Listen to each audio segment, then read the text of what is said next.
Halo, shoga yangu Neema. Yule bwana nilokuambia ananiletea simu ndo kaniambia leo. Yaani ndo nipo hapa namsubiria barabarani. Kwa hiyo tutapeluzi. Subiria nitakupigia mwaya. Kwa vipi? Shwari. Makao. Sasa bibi.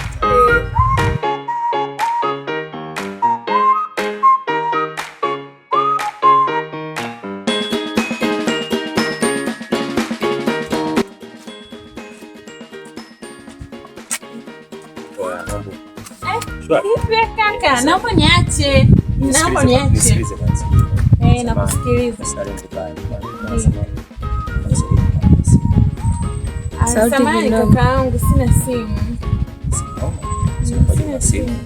Sina simu. Nimetoka tu kumaliza shule juzi hapa.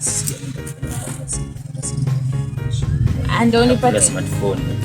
Ndio nipatie hiyo simu. Sasa ninasemaje? Ndio. Hapana, baadaye hapana. Sina muda, yani kwa sababu mambo ni mengi kakaangu.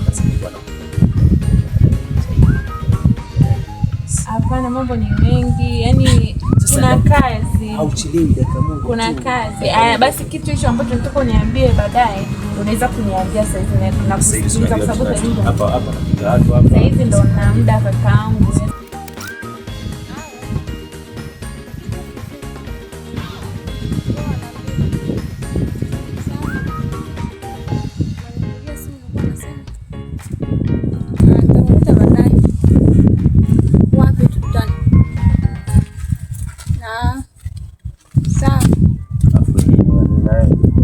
Mbona juzi umenizingua? Nimekuzingua nini? Yaani nimekununulia simu mpya touch, lakini sasa hivi naongea na bwana mwingine. Naongea na nani hapa?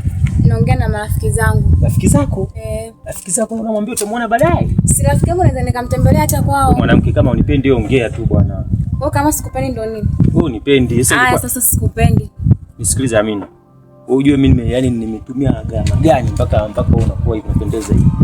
Kwani mimi nikiongea kwa wewe umeninunulia simu niongee na wewe peke yako? Sasa unaongeaje? Afu Amina unajua mimi unanizingua ujue sometimes majibu yako hayo. Sijakataa sawa, kwa umeninunulia simu niongee na wewe peke yako au umeninunulia simu ili niongee na wewe na mtu